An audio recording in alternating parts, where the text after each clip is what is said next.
వాక్యం చదువుకుందాం. దేవుని యొక్క వాక్యములో కీర్తన గ్రంథము 8వ 3 నుంచి 6వ వాక్యం వరకు.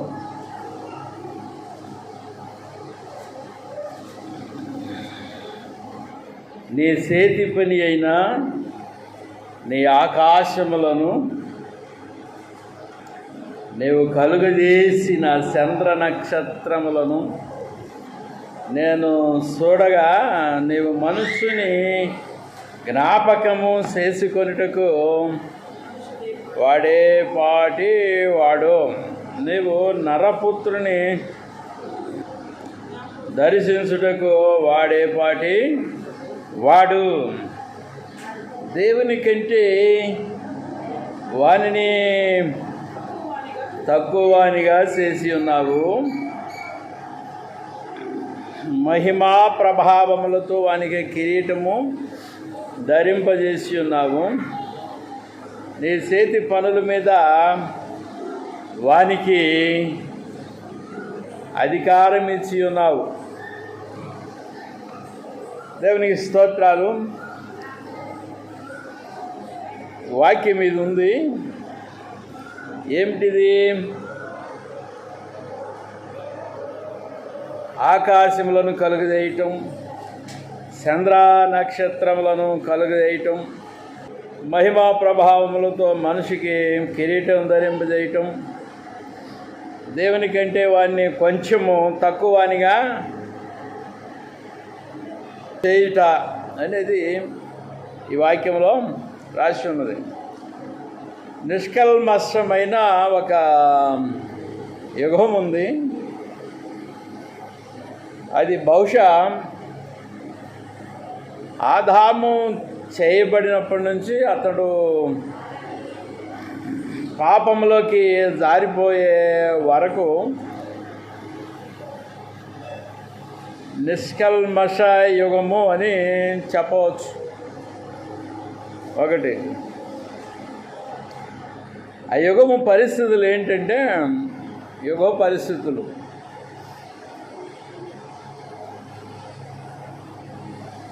మోషే నిర్గమాకాండంలో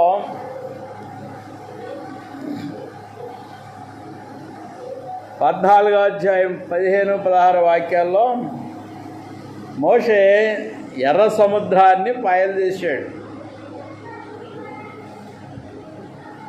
అదేం పవరు?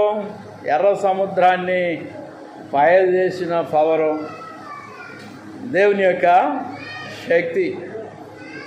దేవుని యొక్క శక్తి అది. ఎర్ర సముద్రాన్ని పాయలు చేసిన పవర్. ఆదాముకి ఆయన పాపంలో పడకముందు ఇలాంటి పవర్ ఆదాముకి ఉండే. ఎప్పుడైతే పాపంలో పడ్డాడో అప్పుడు ఈ యొక్క పవర్ అనేది డౌన్ అయిపోయింది. ఒకటి, యెహెజ్కేలు 10వ అధ్యాయము 12వ వాక్యం గమనిస్తే, యెహెజ్కేలు 10వ అధ్యాయం 12వ వాక్యం. ఇక్కడ చూడండి, ఆ 4 కెరూబులు యొక్క శరీరములను, వేపులను, చేతులను, రెక్కలను, ఆ చక్రముల చుట్టూను కన్నులతో నిండి ఉండెను. 4ంటికి చక్రములు ఉండెను. ఇవి ఈ యొక్క 4 కెరూబుల యొక్క శరీరములను అని రాస్తుంది కదా. ఇవి నిష్కల్మష యుగములో ఉన్నవి, ఇప్పుడు కూడా ఉన్నాయి. నిష్కల్మష యుగము అంటే దేవుని యొక్క దూతలు కాలమని కూడా చెప్పుకునవచ్చు. ఆ కాలంలో పాపము అనేది లేదు కనుక ఏజ్ ఆఫ్ సిన్సియరిటీ అనవచ్చు దాన్ని. అంటే కాపట్యము లేని కాలమని చెప్పవచ్చు.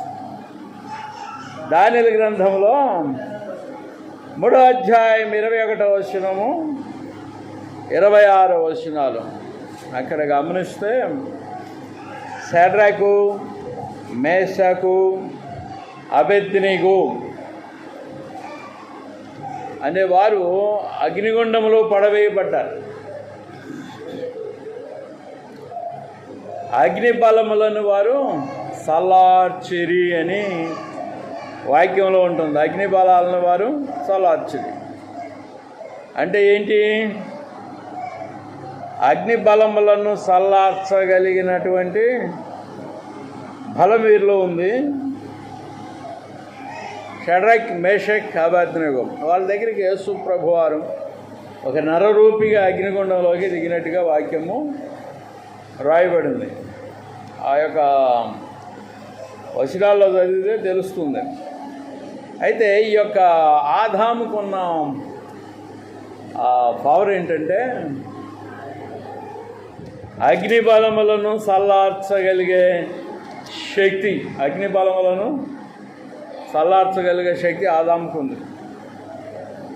షడ్రకు మేషకు అబేద్నెగోలు అగ్నిగుండంలో నిలబడితే అగ్ని వారిని ముట్టలేదు, పొగ కూడా సోరలేదు. ఈ యొక్క ఆదాము పాపంలో పడకముందు ఆదాముకున్న పవర్ కూడా అదే, అగ్నిని సల్లార్చే శక్తి. దేవునికి స్తోత్రాలు. ఈ యొక్క ఆదాముకి ఈ పవర్ ఉంది, అగ్ని బలాన్ని సల్లార్చగలిగే శక్తి.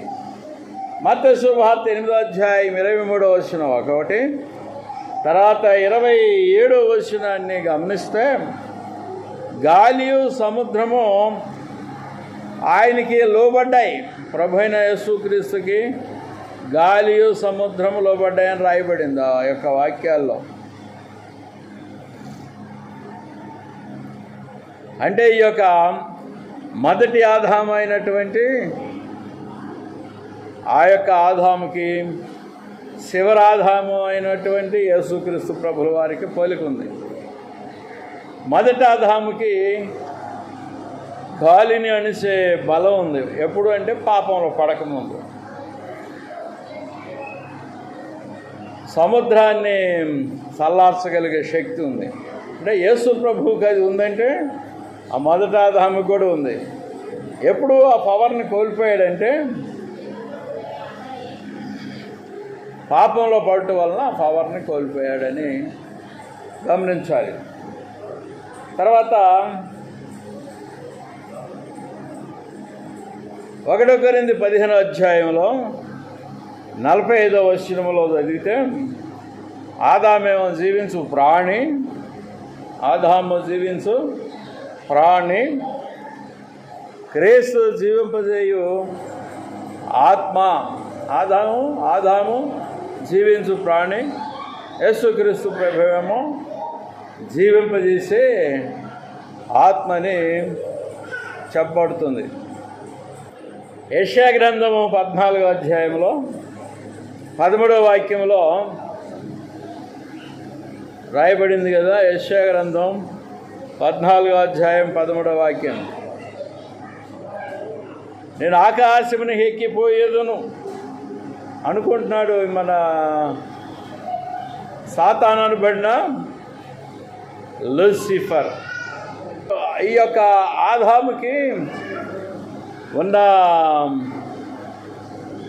పవర్ ఏంటంటే అంటే ఆకాశంలోకి వెళ్ళి పవర్ ఉంది ఆదాముకి. ఆకాశంలోకి వెళ్ళి పవర్ ఉంటుంది. ఆకాశంలోకి వెళ్ళుదును గాక అన్నాడు అనుకో, వెళ్ళిపోవు. ప్రైజ్ ది లార్డ్, హల్లెలూయా, హల్లెలూయా. 2 కొరింథీ 2వ అధ్యాయము 17వ వాక్యం. 2 కొరింథీ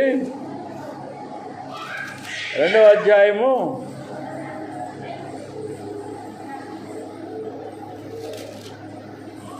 17వ వాక్యములో మేము దేవుని వాక్యమును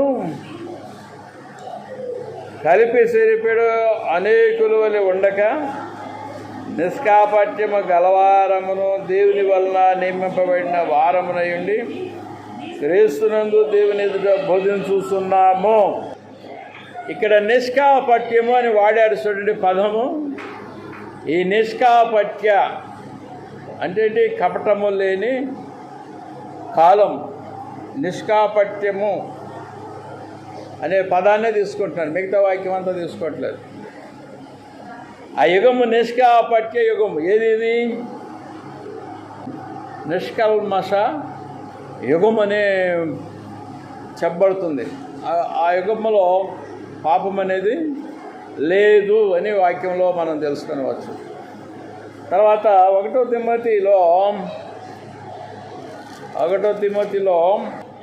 2వ అధ్యాయంలో 13వ వాక్యం 14వ వాక్యం. మొదట ఆదామును తర్వాత హవ్వయును నిర్మింపబడిరి కారా అంటున్నాడు. మరి ఆదాము మోసపరచబడలేదు కానీ స్త్రీ మోసపరచబడి అపరాధములో పడెను. ఆదాము మొదటివాడు ఆదాము మోసపరచబడలేదు, అవ మోసపరచబడింది. అంటే ఆదాము చేయబడిన టైంలో కాపట్యము లేదు, నిష్కాపట్య కాలం అది అని చెప్పబడుతుంది. దేవునికి స్తోత్రాలు. ఆదికాండం 3వ అధ్యాయం 21వ వచనం. అయినను వారు స్వస్థబుద్ధి కలిగి విశ్వాస ప్రేమ పరిశుద్ధతల యందు నిలకడగా ఉండిన ఎడల శిశు ప్రసూతి ద్వారా ఆమె రక్షింపబడును అని రాయబడింది. యుగాలు ప్రారంభమైతే 7 యుగాలు ప్రారంభం ఉంది. కానీ కొందరేమో నిత్యయుగము అంటున్నారు. నిత్యము ఇదే యుగము, 7 యుగాల్లో ఏమిలో నిత్యయుగం ఉన్నదంట. కానీ నిష్కల్మష యుగం అంటే ఏంటంటే ఆదాము పాపము చేయన పరిస్థితి, దాన్ని నిష్కాపట్య పాపములో జీవించిన పరిస్థితి, అవ్వ కూడా పాపములో జీవించిన పరిస్థితి. వాళ్ళు ఎంతకాలము ఆ విధంగా ఉన్నారు, దాన్ని నిష్కల్మష యుగము అని అంటారు. దేవదూతల యుగం కూడా నిష్కల్మష యుగమే. దేవుని యొక్క దూతల యుగము కూడా నిష్కల్మష యుగమే.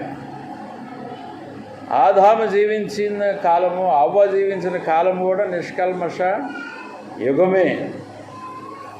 మరి పాపంలో పడిన తర్వాత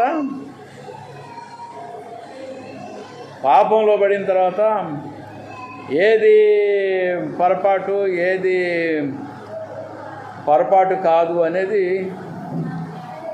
తెలీదు. నిష్కల్మషం అంటే అది కల్మషము లేని కాలం. ఆ కాలంలో ఒకటి జరిగిందండి. కల్మషము లేని కాలంలో ఒక విషయం జరిగింది. ఏంటంటే ఆదాముకి కుమారులను కుమార్తెలను కలిగిరి అని వాక్యం బోధిస్తుంది. మీకు చాలా అభ్యంతరకరం అవుతుంది ఇప్పుడు నేను చెప్పే విషయం. ఎట్లా అంటే ఇలాంటిది జరిగిందా ఆ పరిస్థితి అనేది అనుకుంటారు మీరు. ఆదాముకి ఆడపిల్లలు మగపిల్లలు అందరూ పుట్టారు. ముందు మగపిల్లలే పుట్టారు, తర్వాత ఆడపిల్లలు కూడా పుట్టారు. వాళ్ళల్లో వాళ్ళే వివాహాలు చేసుకున్నారు. వరుసలు కావు కదండి, అసలు మానవులే లేరు కదా. నీకు వరుసలు ఉంటాయి, అసలు అక్కడ మానవులు ఎక్కడున్నారు? లేరు. మనుషులు పుట్టుబడలేదు. అంతకుముందు ఆదాము కంటే ముందు మనుషులు లేరు. అంతకుముందు దేవదూతలు ఉన్నారని దేవుని వాక్యం బోధిస్తుంది. అనాది కాలంలో దేవదూతల కాలము అది చెడిపోయింది లూసిఫర్ వలన. అందుకని ఆ కాలంలో ఉన్న ఆ యొక్క దూతలని వేరే చోటకి మార్చి, పడిపోయిన దూతలని మరొక చోటకి తరలించి యుద్ధము జరిగించి వారికి వీరికి మధ్య ఆయన పక్షం ఉన్న వాళ్ళని ఆయన తీసుకొని వేరే చోటకి ఆయన మఖం మార్చును అని గ్రహించాలి అంతవరకే. అయితే ఈ కాలంలో ఆదాముకి సంతానము, ఈయన పాపంలో పడిన తర్వాత సంతానము కలిగింది. సంతానం కలిగినప్పుడు మగవాళ్ళు ఆడవాళ్ళు పుట్టారు. వాళ్ళల్లో వాళ్ళే వివాహం చేసుకున్నారు. చెల్లెల్లో లేదా అక్కలో ఆ మగపిల్లలు వాళ్ళకు పెట్టిన పిల్లలే. కొంతకాలానికి జనం విస్తరించిన తర్వాత వచ్చిన అర్థమైందా? ఏమన్నా అనుమానం ఉందా? అంతకుముందు మనుషులు లేరు కదా, చెల్లెళ్ళనే అన్నయ్యలు చేసుకొని పిల్లలుగా అన్నారు, అవునా? మరి పిల్లలు ఎట్ట పెట్టారు? లేకపోతే మనుషులు ఎట్ట పెట్టారు? నేను చెప్పగల, కొద్ది జనం పెరిగే వరకు వరుసలు లేవు, వాయలు లేవు. ఇది అభ్యంతర కారణం, మనకు అభ్యంతర కారణం. వరుసలు లేక వాయలు లేక ఎటువంటి అంటే అంతకుముందు జనం లేరు భూమి మీద. ఒక ఆదామును అవ్వమ్మ మాత్రమే ఉండేది. ప్రైజ్ ది లార్డ్, హల్లెలూయా. వాళ్ళకు పుట్టిన హేబేలు చచ్చిపోయాడు కయ్యను కొట్టుట వలన. కయ్యను తర్వాత కయ్యనుకు ముద్ర వేయబడింది. తర్వాత అంతకుముందు జనం లేరు, ఏనోషు పుట్టాడు. ఆ తర్వాత ఇక జనము మగపిల్లలను ఆడపిల్లలను తర్వాత ఆదాము వలనే కలుగుతూ ఉండిరి. ప్రైజ్ ది లార్డ్, హల్లెలూయా. ఇప్పుడు మీకు ఇది ఎగ్జాంపుల్ కావాలంటే ఒక పందిని తీసుకుందాం. పందికి వాయ ఉండదు, చూసుకోపో. అది తల్లి మీదనే దాడి చేస్తుంది. మగ పంది పిల్ల పుట్టింది, 5-6 పిల్లలు ఆడపిల్లలు పుట్టినాయి, 2 మగ పిల్లలు పుట్టినాయి. సరిగ్గా చూడండి, వాటిని గమనించండి. మీ ఇంటి పక్కనే బురదగొట్టలో పడుకొని ఉంటాయి అవి. పందులను అబ్జర్వ్ చేయండి. వాటికి వాయలేదు, వరుస లేదు, వాటికి తెలియదు ఇది నా అక్క, లేకపోతే ఇది నా చెల్లి, ఇది నా అమ్మ అని తెలియదు. ఎవరికి తెలియదు? పందికి. ఇక్కడే ఉంటాయి పందులు, రోజు చూస్తుంటా. వరుసలు లేవు. తర్వాత కొన్ని రకాల జంతువులు గమనిస్తే వాటికి కూడా వరుసలు లేవు. వరుస అంటే ఏంటి? ఈ అమ్మాయి మా మేనమామ గారి కూతురండి, అందుకే నేను పెళ్లి చేసుకున్నాను అంటారు మనుషులు. అయితే మేనమామ కూతురు అంట పెళ్లి చేసుకున్నాడట, చెప్పరా? వరుసలు అంటే అవి. మేనమామ కూతురు ఈ అబ్బాయికి వరుస అంటే అది అందరూ ఒప్పుకునే రీతి అంటారు, పద్ధతి. వరుస అంటే ఏంది? ఇన్ ఆర్డర్ అంటే ఏంది? వరుస అది క్రమం, ఒక పద్ధతి, ఒక మర్యాద అంటారు వివాహ వ్యవస్థలో. ఇంకా కొన్ని రకాల వరుసలు ఉంటాయిలేండి మనుషుల్లో, వివాహాలు చేసుకునే వరుస. ఈ వరుసలను ఇప్పుడు మానవుడు అతిక్రమించాడు. అది చెల్లె లేక తల్లె లేక పిన్నె లేక పెద్దమ్మ లేకపోతే ఇంకెవరైనా దగ్గర వరుసలు ఉన్నోళ్ళు, అంటే వాయు వరుసలు లేని కొందరు మృగాలు లాంటి మనుషులు, ఇది ఈ అమ్మాయి నాకేమవుతుంది అని ఆలోచన లేని వాళ్ళు కొందరు ఉంటారు. అలాంటి వారు వరుసలు తప్పి అక్రమంగా ప్రవర్తించేవాళ్ళు ఉంటారు. అది అక్రమము, అధర్మము అంటాడు. ఎప్పుడు? నేను తర్వాత చెప్పబోయే కొన్ని యుగాలు ఉన్నాయి, ఆ యుగాల్లో ఈ విషయాన్ని మీకు తెలియజేస్తా. ఇదేమో నిష్కల్మష యుగము. కొంచెం మనసు నొప్పేసి తప్పే తప్పే తప్పే తప్పే అంటుంది, తప్పు పాస్ అంటుంది. యుగం అంటే కొంచెం జనం పెరిగిన తర్వాత ఇది రైటు ఇది రాంగు అని. అప్పుడు రాత లేదు, న్యాయశాస్త్రం లేదు, ధర్మశాస్త్రం లేదు, లేకపోతే ఒక పెద్ద లేడు, ఒక చిన్న లేడు, ఒక క్రమము లేదు. మనసు ఇది రైట్ రాంగ్ అనే కొంచెం తెలిసే కాలం. మనుషులు కొంచెం పెరిగిన తర్వాత మైండ్కి, హృదయానికి కాస్త ఇది మంచి ఇది చెడు లైట్కి తెలిసే కాలం. తర్వాత చూద్దాం. దేవునికి స్తోత్రం. ఈ అంశం ఎందుకు ఇచ్చానంటే, మానవులు భూమి మీద నరులు ప్రారంభమైన కాలము. ఆ కాలంలో మనుషులు ఆదాముకి అవ్వకి పుట్టినప్పుడు, ఆడపిల్లలు మగపిల్లలు పుట్టినప్పుడు పరిస్థితులు ఎలాగుండే అంటే పాపం ఆరోపించబడదు. ఎందుకని? మనుషులే లేరు కదా, పాపం ఏడ ఆరోపించబడుతుంది? అసలు మనుషులే లేరు, పాపానికి ఆస్కారం ఏడుందాడా కదా? ఆజ్ఞ లేదు, దేవుని ఆజ్ఞ లేదు, మనుషుని ఆజ్ఞ కూడా లేదు, లా లేదు, శాస్త్రం లేదు, ఏది లేదు. అప్పుడు ఎలాగా ఇది తప్పు, ఇది రైటు అని తెలుసుకునే టైం కాదు, అది తెలీదు. దేవుడు కూడా వాళ్ళని పట్టించుకోలేదు, చూసి చూడనట్టుగా పోయాను. ఎందుకని? సృష్టి లేదు కదా, మానవ సృష్టి. అందుకని దేవుడు చూసి చూడనట్టుగా వెళ్ళెను అని ఉంటుంది వాక్యంలో ఆ కాలమును. ఎందుకంటే జనాలు ఉత్పత్తి అవ్వాలి, వాళ్ళకి న్యాయము శాస్త్రం ఇవ్వాలి, ధర్మశాస్త్రం. అది మోసే కాలానికి కానీ అది వస్తుంది. దేవునికి స్తోత్రాలు. కనుక నిష్కల్మష ఏజ్ అంటారు. అయితే బైబిల్ గ్రంథంలో కాల విభజన చేశారు పండితులు. బాగా వాక్యం చదివి పండితులైన వాళ్ళు కాలాన్ని విభజించి దాన్ని కొన్ని భాగాలు చేశారండి. అయితే దేవునికి స్తోత్రం. అవ్వ పాపంలో పడిపోయింది కదా, ఈమెను ఎలా రక్షించాలి? ఆదామును కూడా పడగొట్టింది. అవ్వనేమో సాతాను అనబడిన ఆ యొక్క లూసిఫర్ పడగొట్టాడు, చెడగొట్టాడు, దేవుని ఆజ్ఞను అతిక్రమింపజేశాడు. అందుకని వారు పడ్డారు కనుక శాపాలు పొందారు. నాకు ఈ శాపం వచ్చిందే, అవ్వం అనుకుంటాం నాకు ఈ శాపం వచ్చిందే, సర్పం అనుకుంటాం నాకు ఈ శాపం వచ్చింది. పాప ఆ శాపాలు కూడా వచ్చినాయో పోయినాయో వాళ్ళకి అర్థం కాదు. ఎందుకంటే విన్నారు, ఆయన అంటే వీళ్ళు విన్నారు అంతవరకే. వాళ్ళకి ఏమీ తెలియదు, కల్మషం తెలియదు, పాడు తెలియదు. అంటే అనాగరికుల కింద తీసుకుంటాం ఆదాముని అవ్వని. నాగరికత పొందిన మనుషులు కారు మనలాగా. ఇట్లా జుట్టు కత్తిరించుకోవాలి, ఇట్లా ప్యాంటు కుట్టించుకోవాలి, ఇట్లా సొక్కా కుట్టించుకోవాలి, ఇట్లా రాయాలి, ఇట్లా కంప్యూటర్ వత్తాలి, ఇట్లా విమానాలు ఎగరాలి, అవి తెలియవు.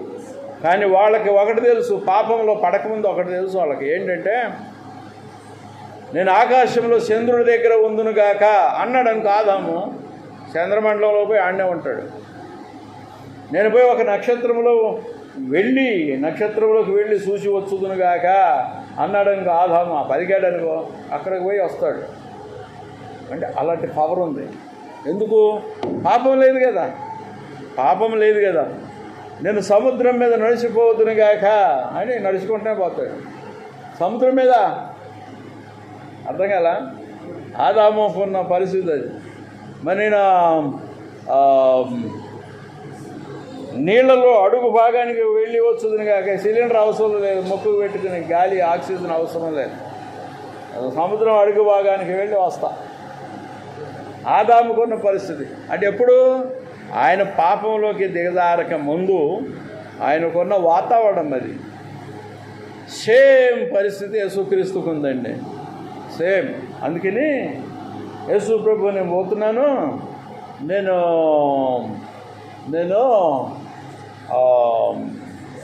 తండ్రి దగ్గరికి వెళ్తున్నాను, అమ్మాయి నన్ను ముట్టుకోబోకో అంటాడు. ఎవరిని? ఆ యొక్క మగ్ధులైన మరి వచ్చి కాళ్ళ మీద రబుని అంటే పట్టుకోబోతుంటే బతుకుడా అన్నట్టు అర్థం అన్నాడు. పట్టుకోబోతుంటే నన్ను ముట్టబోకమ్మా, నేను తండ్రి దగ్గర ఎక్కిపోలేదు, ఇక్కడే తిరుగుతున్నా భూమి మీద, ఇప్పుడైతే నన్ను ముట్టకమ్మా, నేను రూపాంతరం పొందానని అన్నట్టుగా ఆయన భావన నుండి ఆమెకు చెప్పలేదు, నేను రూపాంతరంలో ఉన్నాను, నేను మామూలు మనిషిగా లేను, దైవత్వం పొందిన వ్యక్తిగా ఉన్నాను, ఇప్పుడు నేను ఎగిరిపోతున్నాను పైకి. ఎక్కడికి? తండ్రి దగ్గరికి. ఎక్కడున్నాడు తండ్రి? చంద్రమండలం దాటి, సూర్యమండలం దాటి, నక్షత్రాలు దాటి పరలోకం ఎక్కడుందో అక్కడ ఉన్నాడు. ఆడికి పోతున్నాను. ఇక ఆక్సిజన్ సిలిండర్లు ఏం అవసరం లేదు, రూపాంతరం పొందాడు కదా, వెళ్ళిపోవటమే. అలాంటి పవర్ ఈ ఆదాముకు ఉందండి. ప్రైజ్ ది లార్డ్, హల్లెలూయా. ఆదాము మొదటి జీవించు ప్రాణి, యేసుక్రీస్తు ప్రభు జీవింపజేసే ఆత్మ. నిష్కల్మష యుగ పరిస్థితులు అవి. మానవ యుగం ఎలా ప్రారంభమైంది, మనుషులు ఎలా ప్రారంభమయ్యారు? ప్రారంభమైనప్పుడు చెప్పాను కదా, వాయు లేదు, వరుస లేదు, ఆడపిల్ల బట్టలు కట్టుకోవడం తెలియదు, మన తోళ్ళు ఉంటాయి, ఆ చర్మాలు, తోళ్ళ చర్మాలు ఉంటాయి, తోళ్ళు పులులను చంపి వాటి తోలు తీసుకొని మొలకు చుచ్చుకునేవాడు. ఈ భాగంకి కూడా ఏదో కొంచెం తోలు తుచ్చుకునేవాళ్ళు, ఇట్లా ఏదో కట్టుకునేవాళ్ళు. అది వాళ్ళ దగ్గర వాసన వస్తుంటుంది, గబ్బు వాసన. ఎందుకు? ఈ తోళ్ళు వాసన వస్తాయిగా, అందుకని. మేకతోలు అయితే మనం క్లీన్ చేస్తాం, వాసన ఉండదు. అది మేకతోలే, దాన్ని క్లీన్ చేసేడు, వాసన ఉండదు. అలా చేసుకోవడం తెలియదు. ఆ తోళ్ళనే కట్టుకున్నారు. ఎక్కువ కాలం ఆ తోళ్ళ వలన సిగ్గు కప్పుకోవడానికి వీలవుతుంది. చెట్ల ఆకులు కట్టుకున్నారనుకో, అవి ఎండిపోయి రాలిపోతాయి. అందుకని దేవుడైన యెహోవా చర్మపు సొక్కాయలు చేయించి ఆదాముకును అవ్వకుని ఇచ్చాను. అందుకనే ఈ హిందువుల ఇళ్ళల్లో చూడండి, తోలు వస్త్రాలు అంటే వాళ్ళ ఫోటోల్లో వాళ్ళు దేవతలు అంటారు చూడండి. మనుషుల్ని కొందరిని దేవతలు అంటారు చూడండి. తోలు వస్త్రాలు ఉంటాయి వాళ్ళకి, తోలు వస్త్రాలు. మన ఏలియా తోలు వస్త్రం కట్టుకున్నాడు. అప్పుడు కాలంలో వస్త్రాలు లేవు. మన యోహాను కూడా తోలు వస్త్రమే ధరించాడు అడవిలో ఉన్నప్పుడు. అంటే ఈ వస్త్రాలు, నార వస్త్రాలు తయారు కాకముందు నార వస్త్రాలు వేరే ఉండే. మన ఈ నూలు వస్త్రాలు తయారు కాకముందు నార వస్త్రాలు, నార జనపనార వస్త్రాలు. ఫైన్ లైనన్ అంటాడు. ఫైన్ లైనన్ అంటే రాజులు కట్టుకుంటారు, వేరే వాళ్ళకి వీలు కాదు. ఆ కాలంలో అడవి జంతువులు చర్మం ధరించిన వాళ్ళు అనేక మంది ఉన్నారు ఈ భూమి మీద. అనాగరికులు అంటారు వాళ్ళు. వాళ్ళకి తెలియదు, ఈ నాగరికత తెలియదు. ఇట్లా ఫోన్ వస్తుంది, ఇట్లా టీవీ వస్తుంది, ఇట్లా విమానం వస్తుంది, హాయ్ బాంబు వస్తుంది, హైడ్రోజన్ బాంబు అని కూడా తెలియదు పాపం వాళ్ళకి. వాళ్ళకేం తెలుసు అండి. ఇట్లా టవర్ పెడతారు, ఇటు నుంచి అమెరికాకి ఇక్కడ పడుకొని అమెరికాకి మాట్లాడగలను. ఇక్కడ పడుకొని అమెరికా ఎక్కడ, ఇండియా ఎక్కడ, బాన్సవాడ ఎక్కడ, బాన్సవాడ చర్చిలో పడుకొని నేను అమెరికాకి మాట్లాడాను. ఒక అయ్యగారు పోతే అక్కడికి ఆ అయ్యగారికి నెంబర్ ఇచ్చారు. అయ్యగారికి నెంబర్ ఇస్తే నా నెంబర్ ఇచ్చారు, ఆయన నెంబర్ నాకు ఇచ్చారు. నేను రాత్రి 9 గంటలకు మాట్లాడితే పగలు 12 గంటలు అంట అక్కడ. ఇక్కడ రాత్రి 9-10 గంటలకు మాట్లాడితే అక్కడ 12 గంటలు 1 గంట అవుతుంది. ప్రైజ్ లార్డ్, హల్లెలూయా. అంత డెవలప్ అయిపోయాం. కానీ ఆదాముకి ఇవన్నీ తెలియవు. ఎగిరిపోదును కాకండి ఎగిరిపోదును, నీళ్ళలో అడుగు బాగానికి పోవాలంటే పోదును, ఎక్కడికంటే అక్కడ.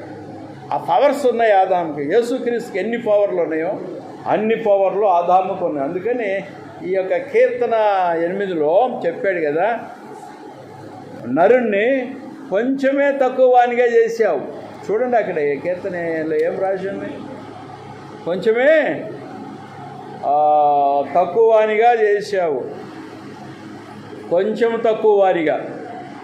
దేవునికి అంటే నరుని కొంచెమే తక్కువ వానిగా. అంటే దేవునికి మనుషుడికి కొంచెమే తారతమ్యం ఉంది. ఆయన నక్షత్రాల మీదకి వెళ్ళిపోగలడు, మన నక్షత్రాల్లోకి వెళ్ళలేము. అంటే యంత్రాలు కట్టుకొని వెళ్తున్నాము ఇప్పుడు కొంచెం ఉపాయం చేసి. యంత్ర పరికరాలు, రాకెట్లు,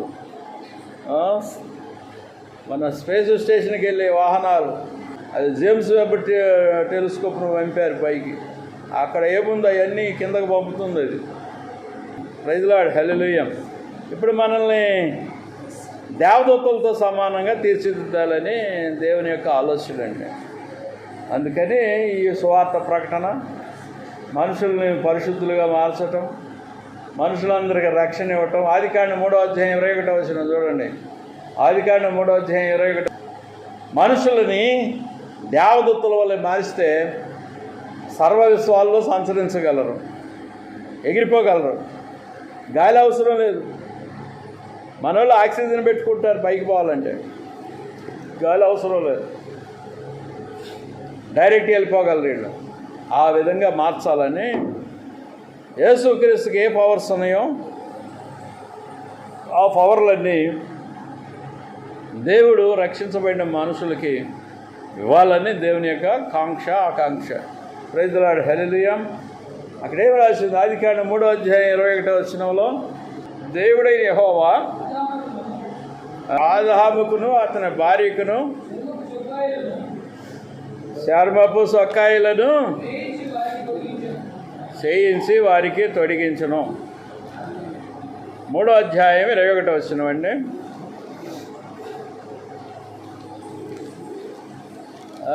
ఆదికాండ 3వ అధ్యాయము 21వ వచనం అండి.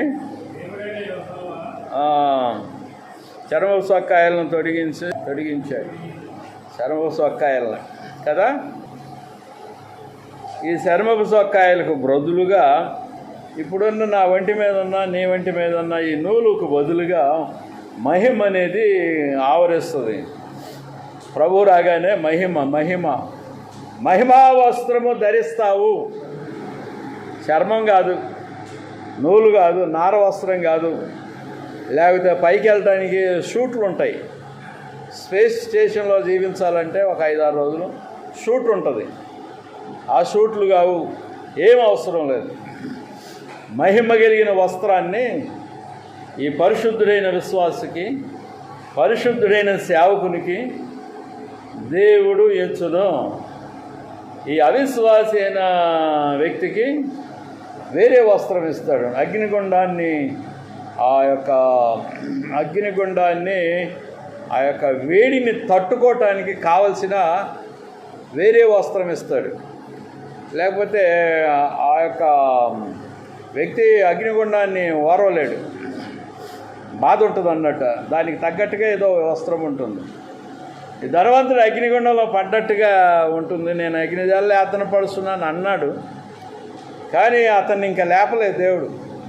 ఆయన ధనవంతుడు లేపలేదు కదా. మరి ఇదేంది? అది ఉపమానం. ఆ యొక్క ధనవంతుడు లేపబడాలి, తీర్పు పొందాలి. లాజరు కూడా లేపబడాలి. ఏ లాజరు? మరియ మార్తల తమ్ముడు కాదు, మన దరిద్రుడైన లాజరు లేపబడతాడు.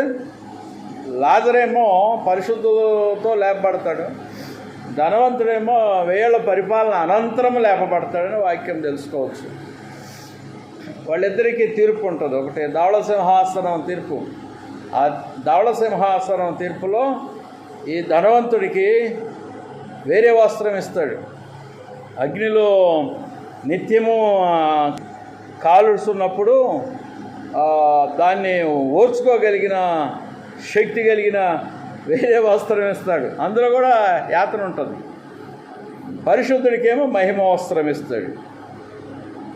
ఇది సర్వ విశ్వములలో సంచరించడానికి అవకాశాలు ఉంటాయి ఈ వస్త్రం వలన.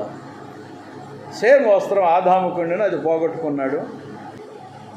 బల్బు వెలుగుతున్నప్పుడు లోపల ఉన్న ఫీజుని మనము చూడలేము. ఇక్కడ బల్బులు ఉంటాయి, ఫీజు ఉంటుంది చూడ, ఫిల్మెంటు తీగలు సన్నటి తీగలు, వాటిని మనం కళ్ళారా చూడలేము. బల్బు వెలుగుతున్నప్పుడు మాత్రమే. కరెంట్ ఆఫ్ చేయగానే దాన్ని చూడగలం.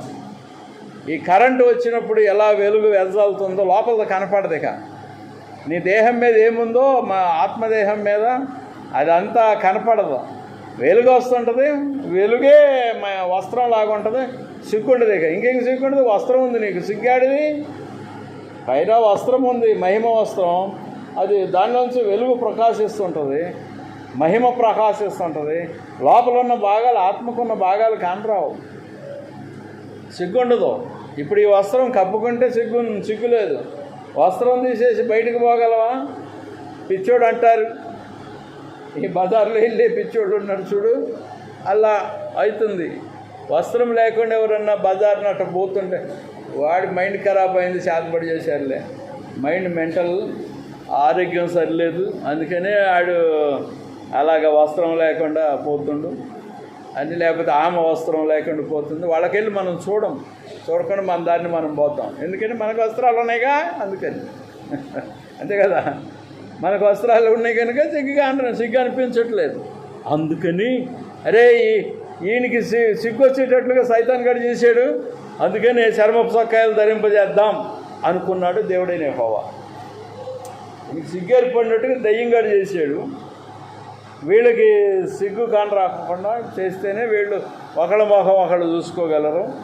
కనుక వీళ్ళకు పుట్టే పిల్లలకు కూడా ఇలానే తయారైతే తోలు సొక్కాలు చేసుకొని ఏదో బతుకుతుంటారు. బతకండ్రా అన్నట్టుగా రాను జ్ఞానం ఇస్తే ఈ రోజుకి భూమిలోంచి వచ్చే పత్తి నుంచి పత్తి నుంచి థ్రెడ్ నూలు తీసి దారం తీసి వస్త్రం తయారు చేసి కప్పుకుంటున్నాం అమ్మ. మనం కప్పుకుంటున్నాం, మన పిల్లలకు కప్పుతున్నాం. అయితే ఈ వస్త్రం ఎగిరిపోతుంది, మహిమ వస్త్రం వస్తుంది దీనికి ప్రతిగా. దేవుని నమ్మిన బిడ్డలకు మాత్రమే, అందరికి రాదు. వీళ్ళు మాత్రం రాజ్యానికి ఎత్తబడతారు. ప్రైజ్ లార్డ్, హల్లెలూయా. ఈ మాటలు దేవుడు దీవించునుగాక. ప్రార్థన చేయండి ఎవరన్నా ప్రేరేపించబడిన వారు.